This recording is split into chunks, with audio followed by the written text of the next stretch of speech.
시청자 여러분 안녕하십니까? 뉴스온 시작합니다. 고려 시멘트 장성 공장이 사실상 문을 닫았습니다. 대구시가 지역 기업을 대상으로 대구 경북 신공항 2차 사업 설명회를 열었습니다. 한국산업기술시험원 의료인공지능개발지원센터가 문을 열었습니다. 횡성군이 강원도민 헌혈 릴레이를 실시했습니다. 제주도와 국가인권위원회가 제주도민 인권 증진을 위한 업무 협약을 체결했습니다. 50년 역사의 고려 시멘트 장성 공장이 사실상 문을 닫았습니다. 영암 대불산단에 새 공장을 준공하면서 다음 달쯤 공장을 폐쇄할 예정이었는데요. 장성 공장 노동자 70명 전원에게 해고를 통보하자 노조 측이 파업에 들어가면서 한 달 앞서 생산이 중단됐습니다. 고려시멘트 장성 공장은 꾸준히 이전 필요성이 제기됐습니다. 분진과 굉음이 발생하면서 민원이 끊이지 않았고 인근 주민들의 건강을 위협한다는 비판도 잇따랐기 때문입니다. 고려시멘트 측은 노후한 장성 공장에 추가로 시설을 투자하기보다는 온실가스 배출이 적은 고로 슬래그 시멘트 공장을 영암 대불산단에 설립하고 장성 공장을 폐쇄하기로 했습니다. 사측은 다음 달 11일자로 장성 공장 노동자 70여 명 전원에게 해고를 통지했습니다. 이에 맞서 노조는 지난 13일부터 파업에 들어갔고 생산 라인은 멈춰섰습니다. 회사는 아직 정확한 폐쇄 시점을 정하지 않았지만 파업이 계속된다면 이대로 장성 공장의 문을 닫을 가능성이 높습니다. 강정과 목표가 동시에 같이 병행해서 가동하는 데는 좀 어려운 점이 있습니다. 세계에 따라서 좀 달라질 수 있는 부분은 있고요. 그 남아있는 게 굉장히 그대로 가지고 있는 재고들이니까요. 노사 갈등은 계속될 것으로 보입니다. 영암 공장에 필요한 인원은 단 12명. 대부분 고용 승계가 어려운 상황에서 노사는 위로금 액수를 놓고 갈등을 빚고 있습니다. 목포 공장은 새로운 직원을 뽑아서 새로운 사람들과 함께 가동을 하겠다고 우선 그런 목표를 삼은 거죠. 내일 노동청 있고 다음 주에는 전라남 도청에 이미 집회 신고를 해가지고 집회가 예정되어 있습니다. 지역 주민의 수건이었던 고려시멘트 장성 공장의 이전이 눈앞에 왔지만 그로 인해 일자리를 잃게 될 노동자 문제를 어떻게 해결해야 할지 지역에 또 하나의 숙제가 생겼습니다. 이어서 수도권 소식입니다. 박승원 광명시장이 광명시흥 3개 신도시 경쟁력 강화를 위해 수도권 정비계획법 개정이 필요하다고 강조했습니다. 박승원 광명시장이 19일 수도권 정비계획법 개정을 위한 국회 토론회에 참석해 규제 중심의 수도권 정책은 시대의 변화를 따라가지 못하고 있다고 말했습니다. 이어 수도권이나 비수도권이나 모든 도시의 시민들이 바라는 것은 내 삶이 바뀔 수 있는 경쟁력 있는 도시라며 이제는 수도권과 비수도권이라는 이분법적 틀에서 벗어나 함께 성장할 수 있는 해법을 찾아야 한다고 강조했습니다. 광명시흥 3기 신도시와 관련해 수도권이라도 대규모 신도시 개발 사업 시 공업지역 지정과 대학 신설을 허용해 자족 기능을 확보할 수 있게 해야 한다고 덧붙였습니다. 이날 토론회는 획일적이고 과도한 규제로 또 다른 불균형을 낳는 수정법의 문제를 지적하고 수도권과 비수도권이 함께 성장할 수 있는 해법을 모색하고자 마련됐습니다. 기조 발제자로 나선 김갑성 연세대학교 도시공학과 교수는 국가 경쟁력 강화를 위해 수도권 정책의 패러다임을 전환할 필요가 있다고 주장했습니다. 광명시가 철산 도덕파크타운과 이편한 세상 센트레빌 아파트 다함께 돌봄센터 개소식을 개최했습니다. 광명시가 지난 16일 박승원 광명시장과 이용아동 및 학부모 등 60여 명이 참석한 가운데 철산 도덕파크타운과 이편한 세상 센트레빌 아파트 다함께 돌봄센터 개소식을 개최했습니다. 박승원 광명시장은 앞으로도 안심하고 아이를 맡길 수 있는 광명시를 위한 초등돌봄 인프라 조성을 위해 다함께 돌봄센터를 지속적으로 확충해 나갈 것이라고 말했습니다. 다함께 돌봄센터는 아파트 주민 공동시설, 동행정복지센터 등 유휴 공간을 활용해 맞벌이 가정 초등학교 자녀 등에게 돌봄 서비스를 제공하는 시설입니다. 한편 광명시는 광명역 서밋플레이스, 철산 레미안자이 등에 다함께 돌봄센터를 설치하는 등 지속적으로 센터를 확충하고 있습니다. 이어서 광역시 소식입니다. 대구시가 지역기업을 대상으로 대구 경북 신공항 사업에 대한 2차 사업 설명회를 열었습니다. 대구시가 21일 대구정책연구원에서 지역기업을 대상으로 대구 경북 신공항 사업에 대한 2차 사업 설명회를 열었습니다. 이번 설명회는 지역계 기업들을 대상으로 대구 경북 신공항 사업 전반에 대한 내용을 알리고 대구시와 지역기업 간 소통 강화와 성공적인 신공항 사업을 이끌어내기 위해 마련됐습니다. 대구시는 대구 경북 신공항의 사업 개요와 추진 절차, 사업 추진 구조, 향후 추진 일정과 특별법 등에 대한 내용을 설명하고 사전에 접수된 질의 내용에 대해 답변하는 시간도 가졌습니다. 향후 공공기관과 민간기업 등의 요구사항을 최대한 반영해 올 연말까지 사업대행자 선정을 마무리할 계획이며 이후 추가 설명회를 통해 다양한 기관들과 소통을 강화해 나갈 예정입니다. 대구시 한국산업기술시험원 의료인공지능개발지원센터가 문을 열었습니다. 의료인공지능 빅데이터 기반 의료기기 연구개발과 기업의 의료인공지능 기술개발 및 인허가 지원을 위한 의료인공지능개발지원센터가 20일 문을 열었습니다. KTL 의료인공지능개발지원센터는 대구시와 한국산업기술시험원이 인공지능 빅데이터 기반 의료산업 생태계 기반 조성을 위해 사업비 70억 원을 투입해 지난 2020년 12월부터 구축했습니다.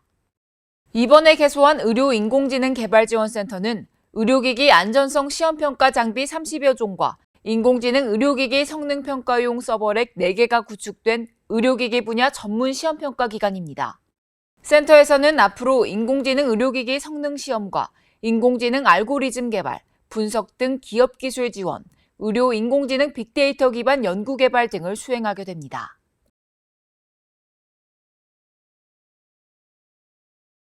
계속해서 강원도 소식입니다. 횡성군 갑천면 삼거리 기업형 새농촌 추진위원회가 다목적 문화복지센터 준공식을 개최했습니다.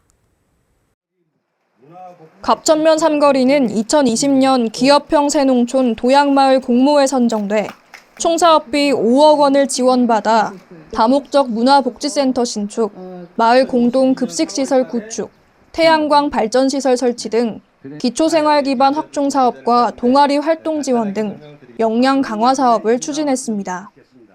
이번에 준공한 다목적 문화복지센터는 오래된 기존 마을회관을 대체해 난타 동아리 활동 지원 등 마을 주민의 역량 강화 및 복지 증진을 위해 사용될 예정으로 농촌 주민 삶의 질 향상에도 기여할 것으로 기대되고 있습니다.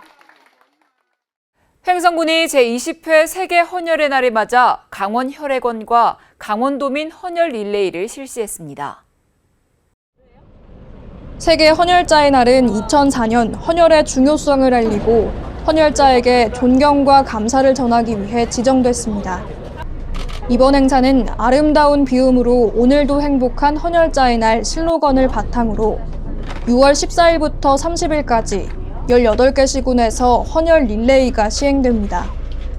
이번 행사는 6월 14일 횡성군청 앞 주차장에서 열려 헌혈 릴레이 사진 인증 및 헌혈버스가 운영됐으며 16일에는 헌혈 장기기증 독려 및 마약 없는 건강사회 캠페인도 함께 진행됐습니다.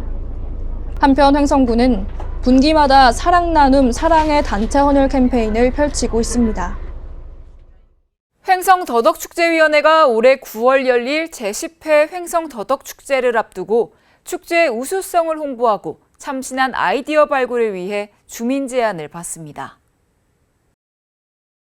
접수기한은 7월 31일까지로 모집 분야는 더덕축제만의 이야기를 담은 스토리텔링, 더덕축제 발전 방향 및 개선 방안, 축제 관련 프로그램, 축제 아이템 등입니다. 누구나 참가할 수 있으며 심의를 거쳐 채택된 제안서의 참가자에게는 소정의 시상품을 지급할 예정입니다. 제안 접수는 자율 양식으로 횡성군 청일행정복지센터로 방문 또는 이메일 접수하면 됩니다. 한편 2023년 횡성더덕축제는 9월 15일부터 17일까지 사흘간 펼쳐질 예정이며 6월부터 9월까지는 청일면 농거리 더덕축제장에서 상설 행사인 미니 횡성더덕축제가 열립니다. 계속해서 충청도 소식입니다. 충북도가 2023년 제2차 예비사회적 기업 지정 계획을 공고했습니다. 신청을 희망하는 기업은 한국사회적기업진흥원 통합정보시스템을 통해 서류를 접수하면 됩니다. 지정 요건 등 자세한 사항은 충청북도 누리집에서 공고문을 참고하거나 충북사회적경제센터와 시군사회적기업 담당 부서에서 안내받을 수 있습니다. 선정된 예비사회적 기업은 향후 2년간 재정지원 사업에 참여할 자격이 부여됩니다. 도 관계자는 도내 지역 기업들이 사회적 기업으로 진입할 수 있도록 지속적으로 지원할 계획이라고 말했습니다. 충북도와 충북상인연합회가 전통시장 상인 마케팅 교육을 실시했습니다. 이번 교육에서는 마케팅 전략 교육과 디지털 역량 강화 교육을 실시하고 전통시장 발전 방안에 대한 논의를 진행했습니다. 특히 이번 교육에서는 김영환 충북도지사가 첫 번째 강연자로 나서 레이크파크 르네상스 실현과 전통시장 살리기에 대한 내용으로 특강을 진행해 도정 방침을 공유하고 도민의 역량을 결집했습니다. 김 지사는 전통시장과 상점가의 활성화를 위해 앞으로도 역량 강화를 위한 지원을 아끼지 않겠다고 말했습니다. 충북도가 도내 농업용 저수지에 대한 집중 안전 점검을 실시했습니다. 이번 점검은 신뢰도를 높이기 위해 한국농어촌공사 충북지역본부와 외부 안전진단 민간 전문업체의 합동점검으로 진행됐습니다. 보강이 필요한 저수지에 대해서는 점검 결과를 입력해 이력관리를 강화하고 대국민 공개를 통해 투명하게 저수지 안전관리를 할 예정입니다. 도 관계자는 농업용 저수지는 안전사고 발생 시 인명피해는 물론 농민의 재산 피해도 막대함에 따라 점검을 통해 농업용수 공급에 불편이 없는 영농 환경을 조성하겠다고 말했습니다. 계속해서 경상도 소식입니다. 대한민국 시도지사협의회 회장인 이철우 경북도지사가 더케이 호텔 서울에서 제56차 총회를 개최했습니다. 이번 총회는 지방지원단에서 발굴한 안건들을 논의하고 차기 회의에 상정할 안건들을 결정하기 위해 진행됐습니다. 지방자치법 개정을 통해 행정기구 설치 등 근거 규정과 부단체장 정수, 직급 및 사무분장 등을 조례로 위임하고 지방자치단체의 행정기구와 정원기준 등에 관한 규정을 개정합니다. 아울러 지역발전 통합생태계 활성화는 지방시대라는 국정운영 패러다임에 맞게 지역 주도성과 책임성을 강화해 지역발전을 실현하는 것입니다. 이철우 경북도지사는 지방시대를 통한 대한민국의 새로운 도약은 자치조직권 확대 등으로 지방의 자율성과 창의성이 발휘될 때 비로소 출발할 수 있다고 밝혔습니다. 제1회 구미 KT벳 포럼이 개막했습니다. 아세안 9개국과 미국, 영국 등의 대표단이 참가해 국가 간 기술직업훈련 교육협력 방안을 모색했습니다. 제1회 구미 KT벳 포럼이 20일 경운대학교에서 개막했습니다. 포럼에는 이철우 경북도지사, 김장호 구미시장, 안주찬 구미시 의회장 등 200여 명이 참석했습니다. 구미시는 구미 국가산단에 집적된 ICT 기술과 지역 산업에 기반한 4개 대학의 고등교육 역량을 바탕으로 반도체, 방산, 메타버스 등 미래 첨단 산업 육성에 대한 비전을 제시했습니다. 포항시의회 제305회 제1차 정례회가 시작됐습니다. 시의회는 이번 정례회에서 행정사무감사와 시정질문 등 굵직한 의정활동에 나섰는데요. 민의를 대변하는 여러 안건을 처리할 예정입니다. 포항시의회는 12일부터 29일까지 18일간 제305회 제1차 정례회 활동을 펼칩니다. 이번 정례회에서 시의회는 행정사무감사와 시정질문, 2022 회계연도 세입 세출 결산 승인안 등 24개의 안건을 처리할 예정입니다.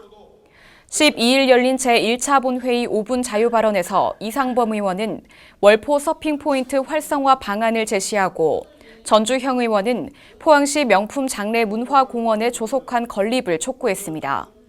또 김성조 의원은 항사댐의 지역 명소화 및 포항 운하 크루즈 활성화에 대해 얘기했고 백강훈 의원은 안전체험관 부지 공모의 문제점과 국가지진방재교육관 건립에 대해 말했습니다.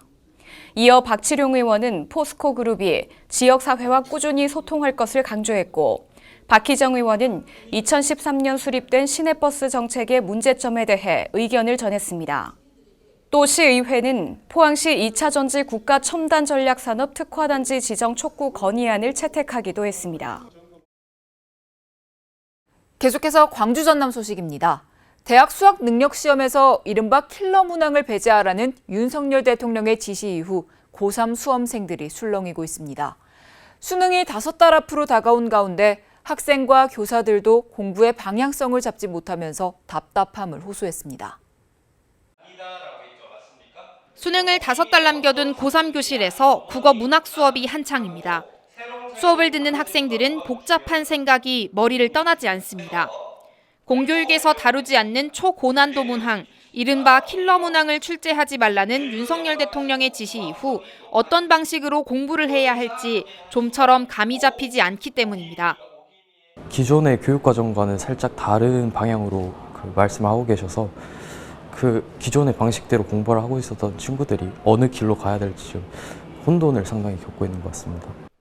공교육과 사교육 현장 모두 혼란이 극심합니다. 킬러 문항 배제 자체에 대해선 찬반이 팽팽하지만 발표 시점과 실효성을 두고는 부정적인 의견이 지배적입니다. 그런 방향성에서는 맞는데 시기적으로는 적절하지 않다. 지금 수능까지 5개월, 150일 남는 시점에서 그동안 준비해왔던 과정들이 물거품이 될까 되게 두려워하고 있는.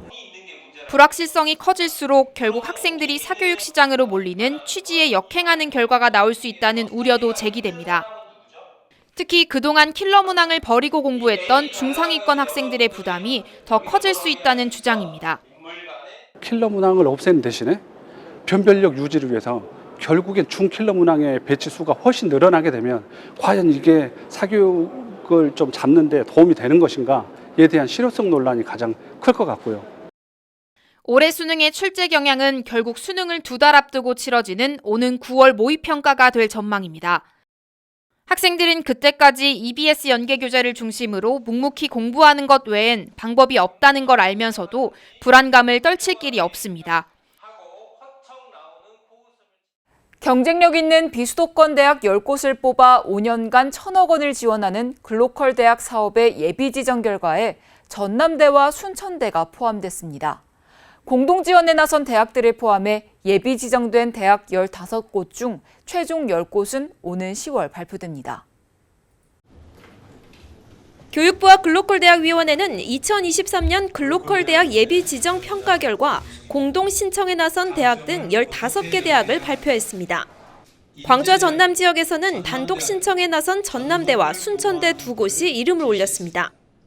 전남대는 AI 융복합 혁신 허브인 광주 캠퍼스와 신기술 첨단 산업 혁신 벨트인 전남 캠퍼스 특성화가 좋은 평가를 받았습니다. 순천대는 중소기업, 농업을 중심으로 세계적인 특화 분야 강소 지역 기업을 육성하는 혁신대학 구축을 방향성으로 제시한 점이 눈길을 사로잡았습니다. 지역과 대학의 특성과 강점을 어떻게 연계해야 하는가, 기존 대학 운영의 틀을 깨고 벽을 허물기 위해 무엇이 필요한가라는 물음에 명확하고 차별에 대한 답을 제시한 대학의 혁신 기획서를 높게 평가하였습니다.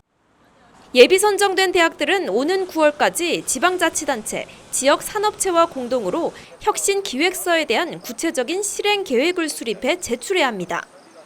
이후 심사를 거쳐 이들 대학 15곳 중 5곳이 탈락하고 오는 10월 최종 선정된 10곳에 교육부로부터 5년간 1,000억 원이 지원됩니다. 이번 예비 지정에서 탈락한 대학들은 서운함을 감추지 못했습니다. 예비 지정이란 관문을 통과한 전남대와 순천대가 글로컬 대학 최종 10곳에 포함될 수 있을지 관심이 모아지고 있습니다. 여수시 엑스포 아트갤러리에서 이퀄리브리엄 전시연계 체험 프로그램을 운영합니다. 생태계의 평행을 주제로 한 작품과 연계된 AI 드론 교감 퍼포먼스와 손가락 뜨개질 체험, 도슨트 전시 해설 운영 등 다양한 프로그램으로 구성돼 전시를 찾는 시민과 관광객에게 색다른 경험을 선사하고 있습니다. 전시 기간은 2023년 7월 16일까지이며 관람료는 무료입니다. 여수시 하수처리수 제2용 민간투자 사업 착공식이 신월동 하수종말 처리장에서 열렸습니다. 하수처리수 제2용 민간투자 사업은 2025년 준공을 목표로 하수처리수를 재처리해 공업용수로 이용할 수 있도록 공급관로 18.6km를 시설하는 사업입니다. 이로써 여수 국가산단에 1일 5만 톤 하수 제2용 공업용수가 안정적으로 공급돼 정부의 저탄소 녹색 성장 정책에 부응할 것으로 기대됩니다. 계속해서 특별자치도 소식입니다. 제주도가 제1회 글로벌 분산에너지 포럼을 개최하고 분산에너지 특구 지정을 위한 개막식 퍼포먼스를 진행했습니다.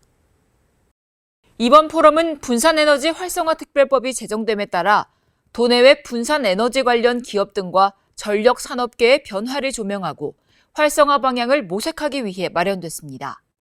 참석자들은 이날 축사를 전하며 제주 지역의 출력 제어 문제 해결의 필요성을 강조했습니다.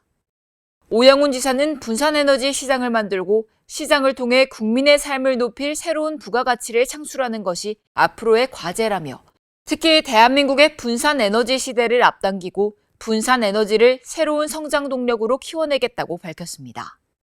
한편 이번 포럼은 로드 투 100% 분산에너지로 가는 시작 제주라는 슬로건 아래 진행됐습니다. 제주도와 국가인권위원회가 인권 증진 및 인권 문화 확산을 위해 제주도민 인권 증진을 위한 업무 협약을 체결했습니다. 이날 행사에는 오영훈 제주도지사와 고현수 제주도 인권보장 및 증진위원회 위원장 등이 참석했습니다. 이번 업무 협약은 제주도민의 인권 보호와 향상, 지역사회 인권 증진 및 인권 문화 확산을 위해 양 기관이 공동으로 노력하고 협력하기 위해 추진됐습니다.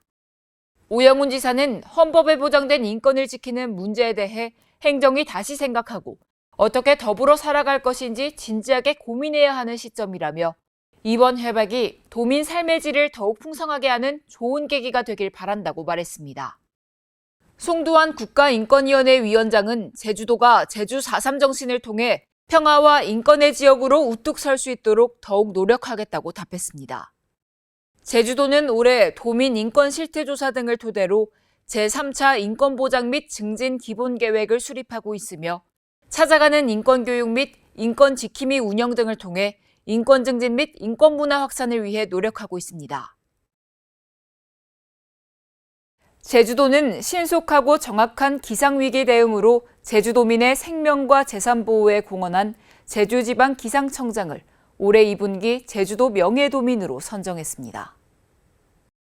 오영훈 지사가 21일 전재목 제주지방기상청장에게 명예도민패와 명예도민증을 전달했습니다.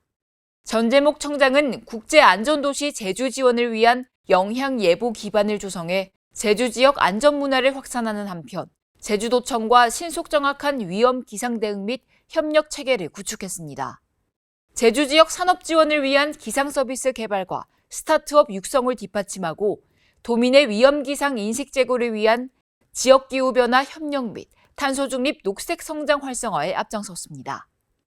한편 제주도는 지난 1971년부터 도정 발전에 공로가 현저하거나 기여할 것으로 기대되는 내 외국인을 명예도민으로 선정하고 있습니다. 날이 더울 때는 시원한 음료를 많이 찾는데요. 이때 액상과당이 많이 든 음료는 되도록 피하는 게 좋습니다.